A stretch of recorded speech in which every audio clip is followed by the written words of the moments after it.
Muy bien, buenos días a todos. Hoy vamos a dar comienzo, por mi parte, una nueva serie de reflexiones. Y lo vamos a hacer en el libro, la carta del apóstol Pablo a los Gálatas. Así que espero que puedan ser también de bendición. El título es genérico, la carta magna de la libertad. Lo han llamado de muchas maneras.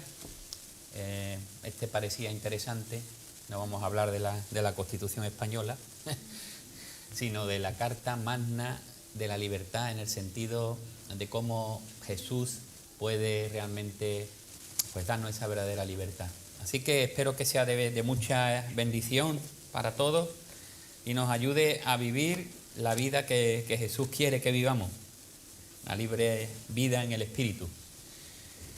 En el año 1974, el 7 de agosto concretamente de 1974, había un francés llamado Philippe Petit. Bueno, este hombre caminó sobre un alambre por las Torres Gemelas, ¿no? Las torres del World Trade Center de Nueva York, a 409 metros de altura. Y parece ser que esta hazaña constituye una hazaña de equilibrio, la que se ha podido quedar como más importante hasta nuestros días. Estamos hablando ya de 50 años casi, pero sigue estando ahí todavía. Fue muy interesante, ahí hubo, si queréis leer la historia, cómo él lo consiguió, cómo llegó de noche, burló la seguridad, unos amigos le ayudaron a tirar el cable, fue fantástico. Ahora, lo tremendo de esta hazaña es que cruzaba y hacía acrobacia tan solo con una pértiga que le ayuda a mantener el equilibrio. Eso fue, y saltaba y se quedaba. La verdad es que yo tengo vértigo en un sexto piso, cuanto más en una situación así tiene que ser tremendo, vamos. Debajo lo único que podía encontrar en caso de caer era el vacío y la muerte. Eso estaba asegurado, ¿no? Ahora, ¿pensáis que podía haber sido distinto si este hombre hubiese tenido un cable que lo soportase, que lo aguantase a algo firme y estable? Le daría una confianza y una tranquilidad fantástica, ¿no? Porque en el caso de caerse, quedaría sujeto por el cable, ¿verdad? No tendría problemas, haría el recorrido con mucha más alegría, con mucha más tranquilidad. No sé si él lo hizo con alegría y tranquilidad igualmente con esa pértiga, pero sería algo que realmente le daría seguridad. Caminar por un alambre, caminar por un camino estrecho, la verdad es que es una situación que resulta de inestabilidad. Es mucho más fácil caminar por la parte de abajo, por uno de los lados del camino, da mucha más seguridad y más estabilidad, pensando que no te vas a caer, que estás seguro, que está todo bien, ¿no? Pero caminar por un borde o un equilibrio, ¿no? Necesita ahí un equilibrio por un borde, un camino estrecho con un precipicio tal, necesita es mucho más inestable, ¿no? ¿Por qué digo esto y uso esta ilustración? Porque la vida cristiana es como caminar por un camino estrecho. El creyente tiene que hacer equilibrio para no caer a uno de los dos lados. Caminar por los lados es algo estable, pero caminar por un filo o por un precipicio es inestable. Pero la vida cristiana es así. Y necesitamos de la ayuda de Dios, necesitamos que Dios nos coja de la mano para ir caminando por ese borde, por ese camino estrecho, por ese cordón, como lo queráis llamar, para no caernos ni a un lado ni a otro. La vida cristiana tiene como dos precipicios. Uno de ellos sería el que se llama legalismo. El legalismo se caracteriza por una persona que realmente se disfraza, podemos decir, de lo que no es, pero le gustaría ser. Es como alguien que posiblemente se ha caído del borde y quiere hacer creer que todavía sigue en el borde, que todavía sigue bien, que su vida va bien, quiere todavía mantenerse haciendo actividades, haciendo obras, buscando sus propios recursos para que los demás puedan entender que realmente esa persona pues sigue realmente bien. Se autoengaña creyendo él mismo que está todo bien, pero además se autosatisface porque piensa que haciendo cosas para Dios está agradando a Dios. No sé si me estoy dando a entender. Y se siente contento y se siente orgulloso y se siente que está aprobado por Dios y por los demás, por supuesto, porque está haciendo una serie de cuestiones que le ayudan a mantenerse en esa situación, ¿no? Algunas cosas pueden demandar sacrificio y esfuerzo humano, pero se pueden hacer. Y cuando las consigue, pues se siente bien. Esto es importante saberlo porque se está hablando aquí esta mañana un poco de lo que nosotros tenemos que hacer. Y eso es verdad. No vamos a negar que nosotros tengamos que hacer cosas. Pero es importante, y vamos a ver en la carta de los Gálatas, cómo hay que hacer las cosas. Y qué es lo que hay que hacer. Y cuál debe ser el origen y la motivación de las cosas que nosotros como creyentes vamos a hacer. Porque podemos caer por este precipicio del legalismo. Pero hay otro, el liberalismo. En este caso, el creyente o la persona liberal, permisiva, quizás sea honesto, en cierto sentido, porque se da cuenta de que no puede seguir por el camino estrecho, se rinde un poco ante su imposibilidad. Los argumentos más comunes pueden ser, bueno, después de todo, Dios es el que tiene que tratar conmigo, lo que cuenta es la vida espiritual, yo soy débil, soy un pecador, pero Dios me entiende, mi intención es servirlo y amarlo, pero es que caigo, es que tengo que hacer estas cosas.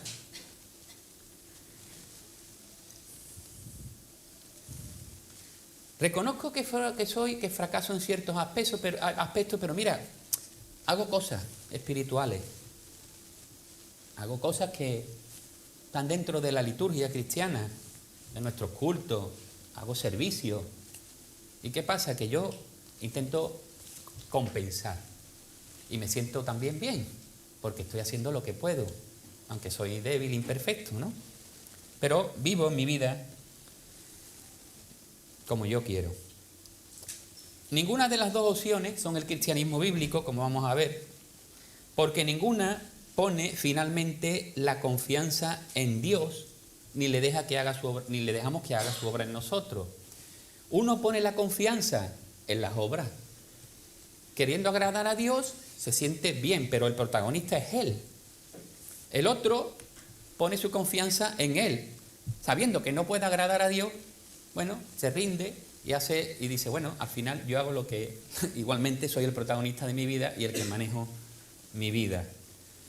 Las dos son formas de esclavitud al final, porque tanto las obras como nuestra vieja naturaleza y nuestra carne, nuestras inclinaciones, se hacen como señores de nuestra vida. Y estamos esclavizados, uno queriendo agradar a Dios y otros haciendo lo que queremos. Pero unos somos esclavos del pecado y otros esclavos de las obras. Pero los dos estamos ahí quitando del medio al Señor de verdad, que es el Señor Jesucristo. Y estamos poniendo a estas dos cosas, a estas dos maneras de actuar como señores. La única forma es caminar por ese camino estrecho cogido de la mano de Jesús. Es la única manera. Él es el único que te puede sostener, que me puede sostener, para que no me vaya hacia un lado o hacia otro. ¿Cómo? Mi comunión con Él, diaria. Mi apertura a la obra del Espíritu Santo. Esas son las claves para mantenerme en el camino. Básicamente esto es de lo que trata el libro de los Gálatas. Básicamente es esto. Pablo está escribiendo a los cristianos que estaban tomando la opción de ir por uno de los lados, ¿no? Por un lado, en este caso, del legalismo. Añadiendo a la obra de Jesús lo que es la ley de Moisés. No era suficiente la obra que Jesús hizo en la cruz. Hay que creer en Jesús, pero también tienes que hacer las obras de Moisés para conseguir la salvación. Entonces estaban añadiendo al Evangelio y estaban pervirtiendo el Evangelio de Jesucristo. Y esto es importante, entender qué es el Evangelio y qué es la gracia de Dios que se manifiesta para el perdón de los pecados y para darnos vida y tal, ¿no? Que no es hacer lo que nos da la gana, que no es una gracia barata, que no es yo creo y ahora vivo mi vida como quiero. No, no es eso. Hay que estar en un equilibrio, pero siempre cogido de la mano de Jesús. No quiero perder mucho tiempo en el contexto, en esta introducción, es un poco más larga porque es la primera y me gustaría que tuvieseis un poco el marco. También entiendo que esto no es una clase, que es una predicación y quiero dedicarme a la palabra de Dios, que es lo que importa en este momento. Pero por lo menos 3 cositas. Viajes misioneros de Pablo. Pablo, tras su conversión, realizó varios viajes misioneros para difundir el cristianismo en la zona que ahora sería como la parte de Turquía. Allí había provincia romana, había gente griego, mundos muy entrelazados, ¿no? Étnicamente. Hizo 2 visitas a Galacia, se indican en Hechos capítulo 3 y 14, la segunda la hizo se muestra en el capítulo 15 y 16 de Hechos. 2 visitas para predicar el Evangelio de Jesucristo. Pero hay una falsa enseñanza en Galacia. Después de que Pablo se va, maestros judaizantes, es decir, judíos que habían creído en Jesús, querían imponer a otros que no eran de trasfondo judío, llamados gentiles, que no pertenecían a su cultura, ni a su liturgia, ni a su contexto, a que tenían que guardar las ordenanzas de Moisés. Entre otras cosas, observar la circuncisión, que era para ellos una señal del pacto. O sea, tú crees en Cristo, sí, pero tú tienes que ser parte también del pueblo para ser salvo. Y tú lo tienes que demostrar circuncidándote. Estos maestros sostenían que la fe en Cristo no era suficiente. Necesario también cumplir ciertas prácticas judías. Hay un concilio en Jerusalén, año 49-50 después de Cristo aproximadamente, por esta causa. Esto se ve en Hechos capítulo 15, se va a ver también algo en la carta de los Gálatas, en esta carta, en la que debido a esta controversia de la ley judía y de la gracia y los gentiles y demás que se estaba dando, pues en este concilio, después de cierto debate y conversaciones entre Pablo y los discípulos, Santiago, Juan, llegan a un acuerdo de que los que no son de trasfondo judío no tenían que seguir estas prácticas, solamente una serie de observaciones que acordaron, pero no todo lo de la ley judía. Y después se escribe, en respuesta a esta enseñanza falsa, Pablo también escribe a estos creyentes de Galacia, a estos creyentes cristianos que estaban recibiendo esta influencia y estaban empezando a andar en un camino que no era el correcto. Así que en el año 50 o 53 aproximadamente, según dicen algunos eruditos, Pablo escribe esta carta, que sería la primera carta que se conserva y la primera carta que se escribió para advertir contra la peligrosa influencia de aquellos que insistían en la observancia de la ley como requisito para la salvación. ¿Es pertinente esta carta hoy? Hombre, la palabra de Dios sigue siendo pertinente. Toda la palabra de Dios sigue siendo para nosotros hoy pertinente. Concretamente esta carta, quizás podamos pensar que esos problemas de la ley quedan muy atrás en el tiempo, que no tienen nada que ver con nosotros, cristianos occidentales y de esta época, que todo ya quedó solucionado en ese concilio de Jerusalén. Pero como dice Salomón, o como dijera Salomón, que hoy se ha mencionado también esta mañana, nada nuevo bajo el sol. Hoy día existen una serie de movimientos que están proliferando en las redes sociales. Estos movimientos están incluidos normalmente bajo el nombre de el movimiento de raíces hebreas. No sé si habréis oído hablar de esto, pero es algo que realmente está, como digo, proliferando mucho. En Sudamérica, en Latinoamérica bastante, y aquí también ya, hace ya años, no es algo nuevo. No son creyentes judíos mesiánicos, eso es otra cosa. Hay judíos que creen en el Señor Jesucristo, creen en el Mesías, son cristianos. Este movimiento llamado de raíces hebreas son grupos que enfatizan que hay que seguir la ley de Moisés, ciertas prácticas, como son el sábado, celebrar el sábado como el día de reposo, algunas dietas alimenticias, tienen también algunas festividades que para ellos son importantes. La idea de esto es un poco volver y decir que tenemos que volver a los orígenes, que tenemos que ser parte del pueblo, no seamos judíos, pero tenemos que hacernos hebreos, y que los que creen en Cristo se hacen hebreos para poder, digamos, algunos dicen no tener la salvación, pero sí la santificación. Entonces en principio recomiendan que se sigan ciertas prácticas, no es obligación, pero van minando y van haciendo, esto es un hilo muy fino, que los creyentes puedan entender que para ellos estar bien delante de Dios tienen que hacer esta serie de cosas. Porque ellos dicen que la iglesia de nuestros días se ha contaminado, la iglesia está recibiendo muchas de las influencias del paganismo, y eso pues hay que evitarlo. Usan nombres hebreos, a Jesús le dicen Yeshua, habrá a lo mejor hay estéticamente cositas por ahí, candelabro, el shofar, una serie de cosas, se cambian los nombres, en fin, una serie de cuestiones que pudieran parecernos a nosotros, bueno, pero qué tontería, ¿no? Bueno, pero que es un problema. Es un problema porque están pervirtiendo el Evangelio de Jesucristo. De hecho, conocemos casos, y hay casos en nuestra querida Andalucía ya, y de hermanos que conocemos que han sufrido la iglesia división. Muchas gracias.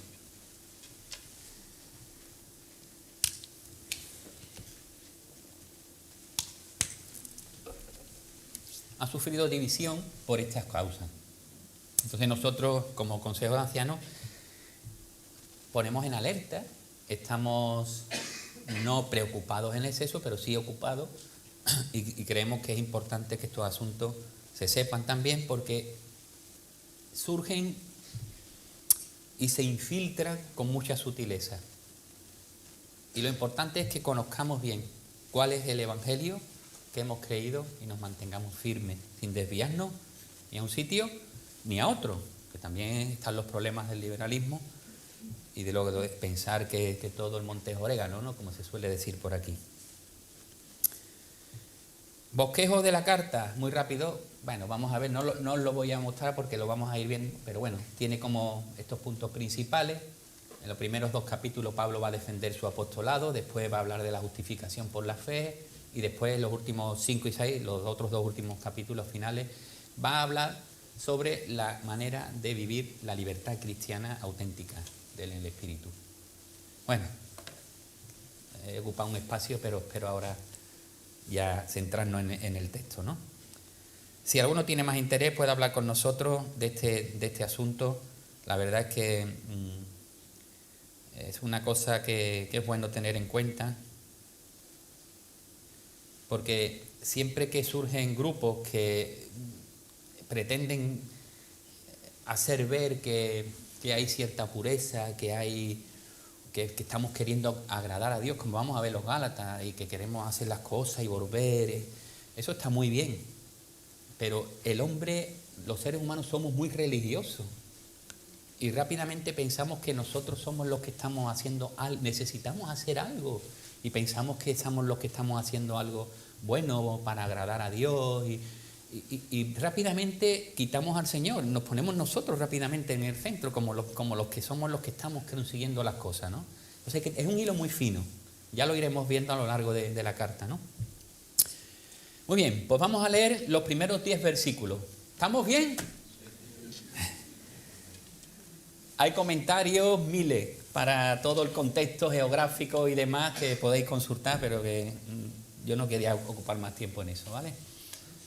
Dice ahí, Pablo, apóstol, no de parte de hombre ni mediante hombre alguno, sino por medio de Jesucristo y de Dios el Padre, que le resucitó de entre los muertos, y todos los hermanos que están conmigo, a las iglesias de Galacia. Gracia a vosotros y paz de parte de Dios nuestro Padre y del Señor Jesucristo, que se dio a sí mismo por nuestros pecados para librarnos de este presente siglo malo, conforme a la voluntad de nuestro Dios y Padre, a quien sea la gloria por los siglos de los siglos. Amén. Me maravillo de que tan pronto hayáis abandonado al que os llamó por la gracia de Cristo para seguir un evangelio diferente, que en realidad no es otro evangelio, solo que hay algunos que os perturban y quieren pervertir el evangelio de Cristo. Pero si aún nosotros o un ángel del cielo os anunciara otro evangelio contrario al que os hemos anunciado, sea anatema. Como hemos dicho antes, también repito ahora, si alguno os anuncia un evangelio contrario al que recibiste, sea anatema. Porque ¿busco ahora el favor de los hombres o el de Dios? ¿O me esfuerzo por agradar a los hombres? Si yo todavía estuviera tratando de agradar a los hombres, no sería siervo de Cristo. Bueno, que el Señor pues nos ayude ahora y bendiga su palabra. En estos primeros 5 versículos hay un saludo. Saludo, en los primeros 2 textos Pablo se va a encargar de, digamos, defender su apostolado. Porque a estos falsos maestros estaban diciendo, bueno, ¿Pablo? ¿Pero ese quién es, Pablo?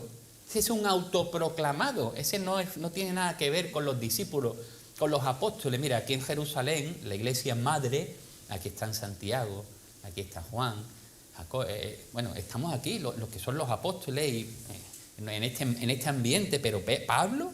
¿Este quién es, no? Él no tiene autoridad para nada, Pablo. Y él dice, voy a defender, ¿no? Empieza la carta ya diciendo, bueno, hermano, que yo soy apóstol. Defiende su apostolado usando esta palabra, apóstol. Y esta palabra, que era bien definida entre los judíos como alguien que era un mensajero especial, con una condición especial y que disfrutaba de una autoridad y de una comisión que no se la había impuesto él ni los hombres, se la había impuesto alguien superior a él, esta palabra la usa él para decir, yo soy un apóstol. Este es el título que Jesús mismo dio a aquellos 12 que eligió y que tenían la misión de predicar también en su nombre. Mira, en el Nuevo Testamento se ve que los apóstoles formaban parte de un grupo pequeño y único. Es decir, no era un término general que se usara como cualquier cristiano, como creyente, yo qué sé, como santo, como hermano. No. Los apóstoles eran un grupo que estaba identificado, bien definido y con una misión y un llamamiento especial. No vemos una sucesión apostólica aparte de la fidelidad a la doctrina que nos han dejado. Ahí sí hay sucesión. Seguimos la doctrina de los apóstoles, pero no en cuanto a personas. No hay apóstoles que se van sucediendo por las generaciones, ¿no? No se ve eso. Los apóstoles no tuvieron sucesores. Eran únicos por su llamado especial y por una serie de condiciones necesarias y requisitos que tenían que cumplir, ¿vale? En el sentido auténtico de la palabra apóstol, digamos. También se puede decir que un apóstol es un enviado, un mensajero. ¿Vean? Bien. Entonces, en ese sentido, pues casi que todos somos enviados y misioneros, ¿no? Para proclamar la palabra de Dios. Además, de hecho, en esta presentación de la carta, el mismo apóstol Pablo, fijaos que se diferencia de yo, el apóstol, y todos los hermanos que están conmigo. ¿Veis? Hay una diferencia ahí. Pero él dice, yo soy un apóstol. Pero mirad, dice, soy un apóstol no de parte de hombres ni mediante hombre alguno. Ah, no. ¿Quién ha nombrado a Pablo apóstol? Por medio de Jesucristo y de Dios el Padre. Es decir, el apostolado de Pablo, su posición como enviado, era superior a cualquier comisión que hubieran recibido estos que venían de Judea, porque él la había recibido directamente de Jesús. ¿Cuándo? Cuando en el camino a Damasco, cuando iba persiguiendo a los cristianos, Jesús resucitado se le aparece. Hay un encuentro ahí impresionante del perseguidor con el Señor Jesucristo, que le dice: ¿por qué me persigues, Saulo? Y ahí cambia, ahí hay una conversión de Pablo, y ahora Jesús, Dios mismo, le dice: tú vas a ser ahora un predicador a los gentiles, y ahora tú vas a sufrir por mí. Tú que eres un perseguidor, ahora vas a ser perseguido por mí. Eso lo podéis ver en el libro de los Hechos, sobre todo en el capítulo 9, y varias veces se menciona. Ahora, ¿por qué Pablo afirmaba, o por qué motivo él afirmaba y defendía su apostolado? ¿Por qué es importante que Pablo tenga que decir: no, yo soy un apóstol, además un apóstol que he sido llamado por Jesucristo directamente? ¿Por qué? No era por su orgullo personal, no era por resentimiento hacia los hombres que estaban desafiando su autoridad. Era porque estaba en juego el evangelio que él predicaba. Fijaos que Pablo es una persona que no le importa mucho su vida, no le importa mucho, digamos, sufrir oprobio, pero cuando está de por medio la persona o el evangelio de Cristo, ahí Pablo usa sus recursos, ¿no?, para defenderse. Si Pablo no era un apóstol de Jesucristo, entonces los hombres podían rechazar su evangelio. ¿Entendéis? Así que defendía su autoridad apostólica con el fin de defender el mensaje de Cristo que estaba predicando. Y ahora, de manera discreta, de manera concisa más bien, hace una declaración de lo que es el evangelio en los versículos 3 y 4. Empieza diciendo: bueno, gracia y paz a vosotros. Las dos palabras que el apóstol suele usar en sus cartas, aquí tienen un significado impresionante. La palabra gracia se va a repetir muchas veces. Esta carta, Gálatas y Romanos, tienen muchos puntos de conexión, ¿eh? A Lutero le encantaba la carta a los Gálatas, decía que era como su segunda mujer. Pero bueno, tiene muchos puntos de conexión, y la palabra gracia aparece muchas veces, porque quiere resaltar ahí este concepto importante y esta realidad muy importante. Gracia auténtica, que vamos a ver después también. La gracia proviene de Dios. La gracia proviene de Dios Padre y del Señor Jesucristo. Y es interesante que Él desea para ello gracia y paz. Y cuando uno recibe la gracia de Dios, lo que produce, el resultado es paz. Pero fijaos, el Evangelio en 3 puntos, básicamente. Cristo se dio a sí mismo por nuestros pecados. ¿Alguien no entiende esto? Cristo se dio a sí mismo por nuestros pecados. Así que la muerte de Cristo no fue para demostrar meramente su amor o para ser recordado como un héroe a lo largo del tiempo. No. Fue en esencia un sacrificio por el pecado. Se ha hablado de la justicia de Dios aquí. Cristo fue la ofrenda necesaria para reconciliarnos con Dios y ser declarado justo. Había un pago necesario para poder estar reconciliado con Dios, para ser limpiado de nuestros pecados. Cristo se ofreció a sí mismo por nuestros pecados. Él llevó el juicio que nosotros merecíamos, el juicio que merecían nuestros pecados. Se hizo maldición por nosotros. Más adelante lo va a decir en el capítulo 3, por ejemplo, versículo 13. Cristo nos redimió de la maldición de la ley, habiéndose hecho maldición por nosotros. Tremendo.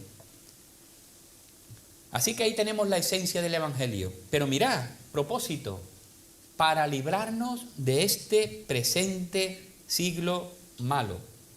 Fijaos que en esta frase vemos el propósito, rescatarnos de este siglo malo. Se podría traducir como esta época, esta era de maldad, ¿vale? Para que lo entendamos un poquito mejor.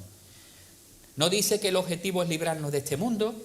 ¿Por qué? Porque nosotros tenemos que seguir siendo luz y sal en este mundo. Pero nos quiere librar del presente siglo malo. Y esta idea es interesante, porque la Biblia habla o divide la historia como en dos periodos, ¿no? El presente siglo y el siglo venidero. No sé si habéis leído esto algunas veces, ¿no? Pero se marca, ¿no? Bastante. El siglo venidero ya ha venido, porque Cristo lo ha inaugurado. Aunque todavía nosotros, en el presente, seguimos estando y siendo parte de este presente siglo. Estamos un poco, cuando creemos en Cristo, venimos a formar parte del reino o del siglo venidero, pero tenemos que todavía vivir en este siglo. Así que están ahora mismo confluyendo estas dos etapas, estas dos épocas, para nosotros los creyentes, hasta que de alguna manera definitiva ya Cristo venga y nos lleve con Él, ¿no? Somos rescatados de este siglo antiguo y trasladados al siglo venidero, y se nos encomienda que vivamos de acuerdo a las normas del siglo venidero, ¿vale? Es un poco dioso, pero... Así que Cristo no murió solo para darnos perdón, sino para rescatarnos de este siglo malo. Y esta palabra librarnos es realmente rescate. Es una palabra que se usa en otros textos de la Escritura y significa realmente rescatar de un peligro, sacarnos de una situación de peligro. Estamos en una situación peligrosa. Cristo con su muerte nos rescata de esta filosofía, de esta cosmovisión que tiene un Dios. Y en Corintios se habla que tiene un príncipe, que tiene una serie de gobernantes, como nos comentaba Gabriel, que está Cristo, la muerte, con su muerte nos libra de este presente siglo malo. Y lo hace conforme a la voluntad de Dios, dice, y Padre, conforme a la voluntad de nuestro Dios y Padre. Así que vemos la esencia del Evangelio, el propósito y ahora el designio, según la voluntad de Dios. Cristo se ofreció de su propia voluntad y a la vez esa era la voluntad del Padre. Hay una perfecta armonía entre estas dos voluntades para llevar a cabo la salvación. En el designio de Dios estaba establecido que la salvación solo podría ser a través del sacrificio de Cristo. Y el mismo Cristo formaba parte de esa decisión divina. Hay un pasaje en 1 de Pedro 1, 18 y 20, que habla un poco de esto. Hay más textos, ¿no? Pero es interesante cómo es algo que está previsto, que no es algo que Jesús aparece por allí, por Judea en el siglo I, y es un buen hombre y lo crucifica y se inventan una historia. Mira, 1 de Pedro 1, 18 dice, hablando Pedro a la iglesia allí, dice, sabiendo que no fuisteis redimidos de vuestra vana manera de vivir, heredada de vuestros padres, con cosas perecederas como oro o plata, sino como con su sangre preciosa, como de un cordero sin tacha y sin mancha, la sangre de Cristo. Ese ha sido el precio, ese ha sido el pago. Dice, porque Él estaba preparado desde antes de la fundación del mundo. Esta palabra preparado es prognosco, viene de conocer de antemano. Esa es la palabra que se usa. Ya estaba conocido de antemano, pero se ha manifestado en estos últimos tiempos por amor a vosotros. ¿El qué? Que por medio de Él sois creyentes en Dios, que le resucitó de los muertos y le dio gloria, de manera que vuestra fe y esperanza sean en Dios. Él se ofrece de acuerdo a algo que ya está previsto. Ya estaba previsto que Cristo se tendría que ofrecer para que las personas puedan creer y salvarse a través de Cristo. Era conocido por el Padre. En Hechos también se ve la misma expresión. cuando le dice que lo crucifican según el predeterminado consejo y el conocimiento previo de Dios. Las cosas están ahí, no le cogen a Dios de sorpresa. Hay un plan de salvación. Y cuando Pablo está pensando en estas cosas, termina con el versículo 5 diciendo: a quien sea la gloria por los siglos de los siglos. Hay una expresión, hay una pequeña doxología ahí de alabanza a Dios. Así que esta es la esencia del Evangelio. Cristo se entrega para perdonar nuestros pecados, para rescatarnos de esta vana manera de vivir, de este mundo, de este siglo, de esta época, de esta edad, digamos, y como dicen en otros lugares, trasladarnos al reino de su amado Hijo. Ya está hecho, que todavía no está ejecutado porque estamos aquí, y todo eso de acuerdo a un plan establecido. Tremendo, ¿no? Hermanos, somos privilegiados de pertenecer a este plan, de ser parte de este grupo que ha venido a ser parte de su familia por la gracia de Dios y por la fe. Y Pablo más adelante, ahora ya declara el motivo de la carta en estos versículos siguientes. Bueno, ¿por qué os estoy escribiendo? Y aquí ya empieza Pablo se empieza a vislumbrar, aquí con mucha pasión, Pablo. Me maravillo de que tan pronto hayáis abandonado al que os llamó por gracia. Esta palabra me maravilló, a mí me resultaba confusa porque parece que es algo bueno, ¿no? Ah, qué maravilla, pero no es la idea. La idea no es me maravillo, qué bonito. La idea es me sorprendo. Estoy sorprendido. Que es algo así como, bueno, pero como diríamos, ¿en serio? Sería así, ¿no? La idea de hoy, ¿no? ¿En serio? ¿Qué me estás contando? ¿No? Más o menos. Me maravillo que tan pronto hayáis abandonado al que os llamó por la gracia de Cristo. He puesto ahí abandono de Cristo por parte de los Gálatas, porque es interesante notar que Pablo no está diciendo que se hayan apartado de una religión, más o menos parecida o a otra que tengan matices. No está diciendo eso, sino que al aceptar sus enseñanzas se estaban separando del mismo Dios que los llamó, y la palabra mejor es ahí, en gracia, no por medio, no por gracia, sino en gracia, es una situación, un estado. Os llamó en gracia por medio de Cristo. Es interesante, porque la palabra me maravillo que tan pronto hayáis abandonado, esta palabra abandonado igualmente, o alejado en otras versiones, en el original es la palabra desertar. ¿Sabéis lo que es desertar? Yo creo que muchos habréis hecho la mili, ¿no? O no sé, pero es una palabra del ejército, ¿no? Cuando uno está en la fila, es un soldado, deserta, es una cosa grave. Es una cosa grave. Y aquí está diciendo Pablo, ¿cómo puede ser que tan pronto estéis desertando de la fila, dejando a Dios de lado para seguir otro evangelio? No era una desviación doctrinal, era una deslealtad a Dios que los había llamado a salvación. Fijaos que aquellos que pretendían obedecer a Dios le estaban dando la espalda a Dios. Porque Dios no quiere nuestras bondades basadas en nuestros méritos. Dios quiere obediencia que surge del amor hacia Él. No quiere algo de nosotros. Dios lo tiene todo. Dios no necesita nada de nosotros. Dios siempre ha tenido un interés en una relación desde el principio.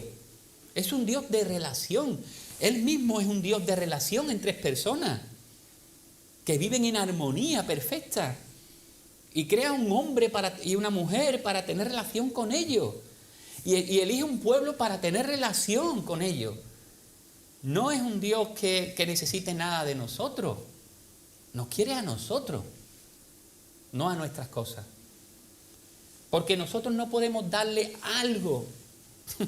¿Qué le podemos dar nosotros?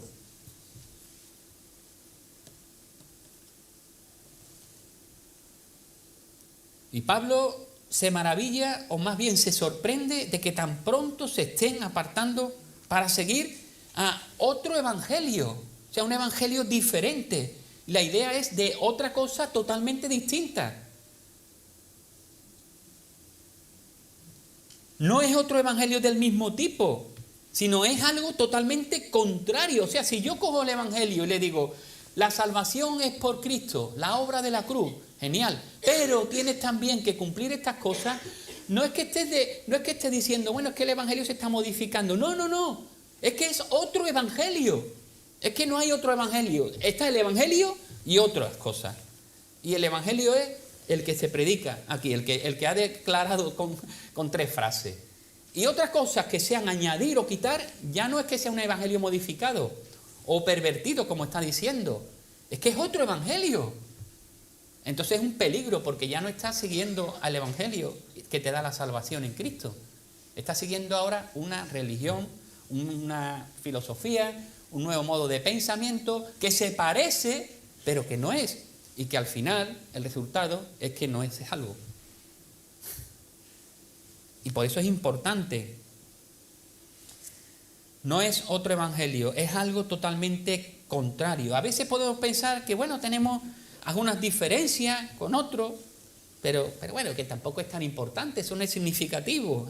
Y es verdad que hay expresiones distintas que no afectan el fundamento, pero hay que tener cuidado, porque a veces lo que parece ser una diferencia superficial puede estar atacando el verdadero cimiento del evangelio. Y los gálatas estaban abandonando ese evangelio en favor de uno diferente, que proclamaba la fe más las obras de la ley como el camino de la salvación. Es que algunos dicen, no, la salvación es la salvación sin obra. Y otros dicen, no, pero la salvación es por gracia, no por obra, pero sí con obra. ¿Cómo? No. La salvación no es con nada. La salvación es por gracia por medio de la fe. Esa es la salvación. Otra cosa sería el proceso de santificación que podemos hablar y veremos más adelante cosas. Pero la salvación no es la salvación en la fe y mis obras o las obras. No. Había falsos maestros con sus enseñanzas. Algunos, dice ahí, que os perturban, en primer lugar, y quieren pervertir el evangelio de Cristo. Aquellos legalistas extremos, judaizantes de Judea, que bajo la capa de la santidad y la obediencia perturban, sacuden a los creyentes, provocándoles dudas para que sigan sus enseñanzas. Le meten ideas nuevas, que no son nuevas, son más viejas que siempre han estado ahí. Las cambian para crearte inseguridad, te dan miedo, crean temores en los creyentes, crean situaciones complicadas. ¿Para qué? Para que puedas seguir sus doctrinas, sus enseñanzas, para que puedas entrar bajo la verdadera seguridad del sistema, de su sistema teológico o lo que sea que ellos proclaman. La religión como un camino seguro para llegar a Dios. De veras, una enseñanza que afirma que los hombres son salvos por medio de la fe más las obras de la ley es una perversión del verdadero evangelio, que proclama las buenas nuevas de salvación por gracia mediante la fe sola. Estos perturbadores de los que Pablo habla pueden venir de afuera o pueden surgir desde dentro de nuestros contextos. Por eso es importante que tengamos claro qué hemos creído, qué es el evangelio auténtico.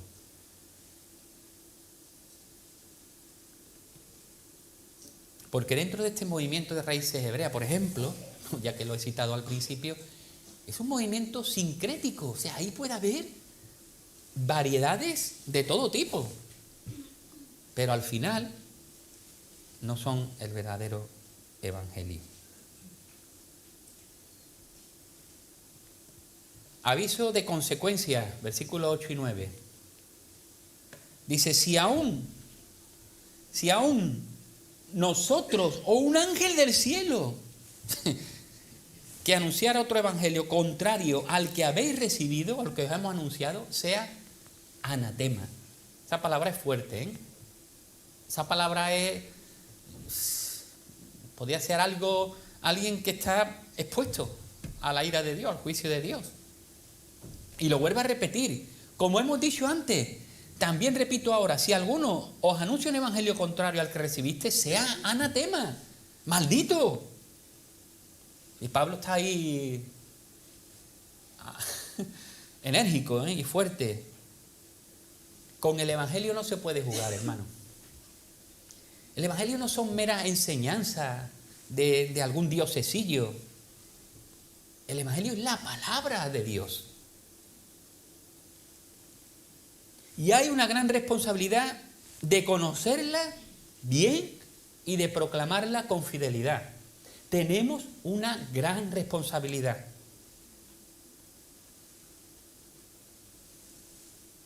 Y por si no queda claro, el apóstol lo repite 2 veces.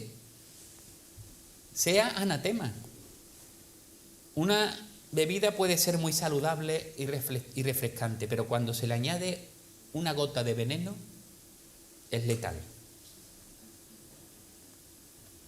¿Y por qué Pablo? ¿Cuál era la motivación de Pablo? ¿Qué es lo que gana Pablo con apasionarse tanto y con proclamar esto? Mirad,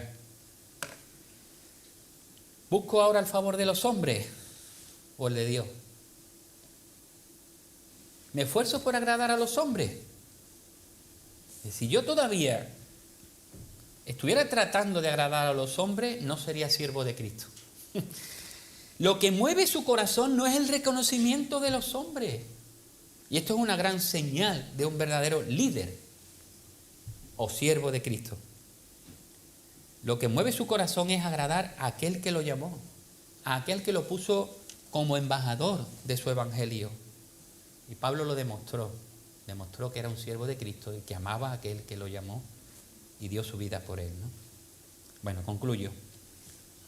Tendremos tiempo de ir viendo muchos temas que van a salir en la carta, pero algunas aplicaciones. La necesidad de formar creyentes maduros en la fe. Pablo estaba asombrado de que con gran prontitud los creyentes se estaban apartando, no era algo completo. La idea de la expresión realmente es, están yendo, están en un camino a, no se ha completado, hay todavía esperanza.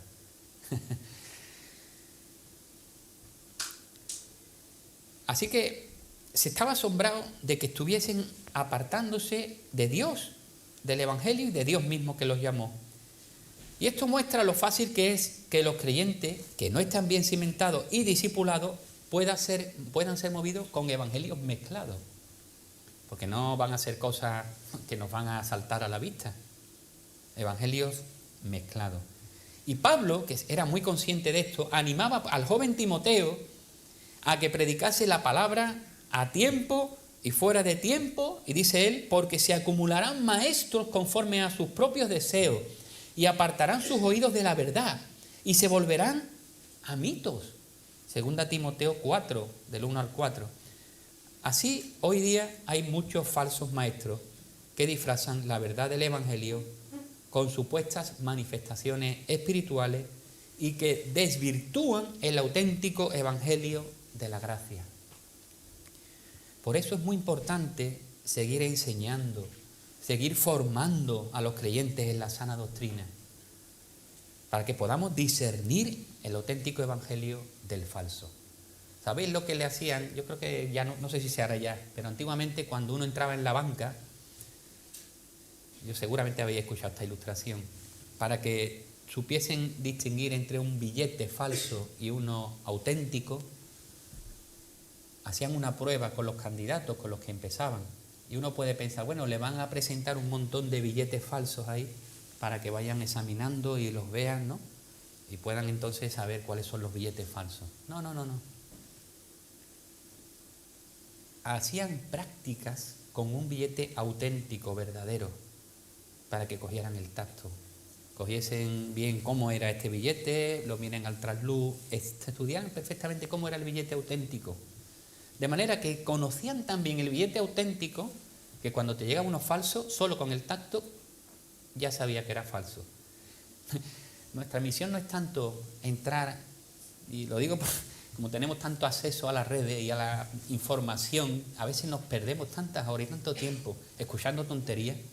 De verdad lo digo con respeto, Tenemos que conocer bien el Evangelio y formarnos bien en la palabra de Dios, porque sabiendo lo que creemos y lo que conocemos, auténtico, lo verdadero, cuando nos suene alguna otra cuestión, vamos a saber que es falsa. De momento, no necesitamos conocer todas las religiones del mundo, todos los movimientos, todas las filosofías que hay, porque siguen surgiendo, porque esto es una cosa que ya lo dice Pablo, lo dice el Señor, amontonarán falsos maestros, y cada vez más. Entonces, es una buena manera. Formarnos y hacernos creyentes maduros en la fe. La Iglesia pone a disposición estudios. Y hoy día tenemos recursos para hacerlo, ¿no? Para formarnos. El amor, en segundo lugar, y la valentía de Pablo para rebatir el error. En este corto texto, y a lo largo de toda la epístola, no tiene miedo de llamar a las cosas por su nombre. Que no haya confusión, ni en el mensaje ni en los mensajeros que predican. Hay uno de los problemas, quizás, que vemos en las iglesias es la falta de autoridad espiritual. Puede ser por falta de conocimiento de los líderes, puede ser también, o puede ser por no querer llamar la atención al error para no perder miembros en la congregación. Pablo es tajante en cuanto al Evangelio. Cualquiera que no esté predicando y viviendo de acuerdo a la palabra, que es anatema. Hacen falta hombres y mujeres de integridad que sepan llamar a las cosas por su nombre. Y no me refiero, como digo, a las distintas formas de expresarnos. Me refiero a los fundamentos de la fe cristiana, a la ética cristiana. ¿Sabéis lo que es la palabra ética? A la ética cristiana, que muchas veces se ve en entredicho por la influencia de nuestra cultura occidental. Y le estamos dando más valor a las cosas que pensamos, a lo que piensan, a lo que nos dicen los profetas de este mundo, que a lo que dice la palabra de Dios. Pablo, amor y valentía. No vamos a ir cortando cabeza a nadie, no somos nosotros jueces. Solamente nos exponemos todos con humildad a la palabra de Dios. Y nos animamos y nos exhortamos a vivir de acuerdo a la palabra de Dios. Y debemos de hacerlo unos con otros. Y en tercer lugar, la motivación sincera de Pablo. Es destacable la integridad que muestra aquí, ¿no? Otra vez, al afirmar que su verdadera intención no es buscar el favor de los hombres, sino el de Dios. Lo que verdaderamente le impulsa en su vida y en su ministerio es agradar a Dios. Esto está relacionado también con amar a los hijos de Dios, claro. Él mismo se autodefine como siervo de Cristo. No buscaba una posición de honor entre los hombres, como posiblemente tuvieran todos estos judaizantes. Él se consideraba un servidor de Cristo, de quien espera la recompensa futura. Hay recompensa. Hay recompensa. Va a haber un tribunal para los creyentes. Qué buen ejemplo, ¿verdad?, de liderazgo. Hoy, igualmente, estamos sobrados de grandes hombres. Necesitamos líderes que estén dispuestos a servir tal como Jesús. No buscando el aplauso de los hombres, sino el premio del supremo llamamiento de Dios. Hombres y mujeres que estemos dispuestos a anteponer los intereses del reino a los nuestros. A buscar que el nombre de Dios sea honrado.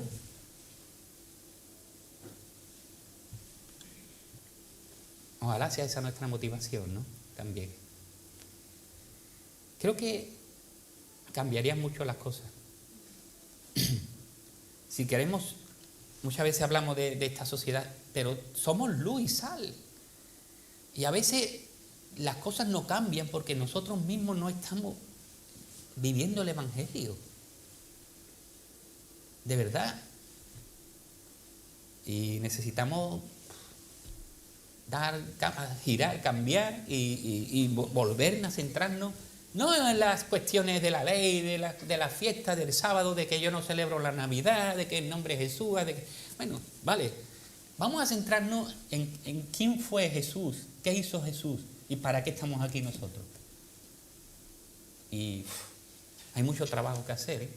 Y yo me reto a mí mismo, ¿eh? Yo me reto a mí mismo, el primero, y me veo falto, pero eso no quiere decir que porque me vea falto vuelva a caer y diga, no, es que no podemos hacer las cosas, ¿no? Sino que hay que ir a la palabra de Dios y hay que recibir de Cristo para que nos dé la fuerza por su Espíritu Santo para cambiar y ahí sí, salir al mundo y compartir lo que Dios ha hecho por nosotros. Bueno, que el Señor nos ayude, nos bendiga a todos, de verdad. Y bueno, creo que va a ser un tiempo con esta carta en el que vamos a ser retados de muchas maneras.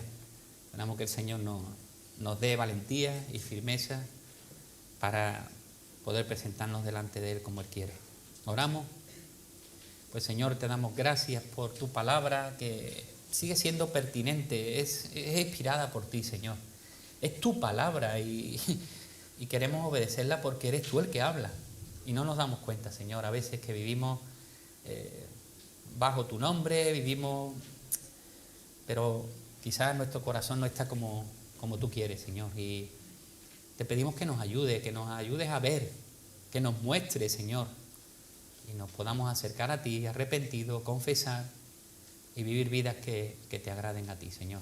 Que nuestro interés sea honrar tu nombre, pero no solo de palabras, sino con nuestras vidas. En el nombre de Jesús. Amén.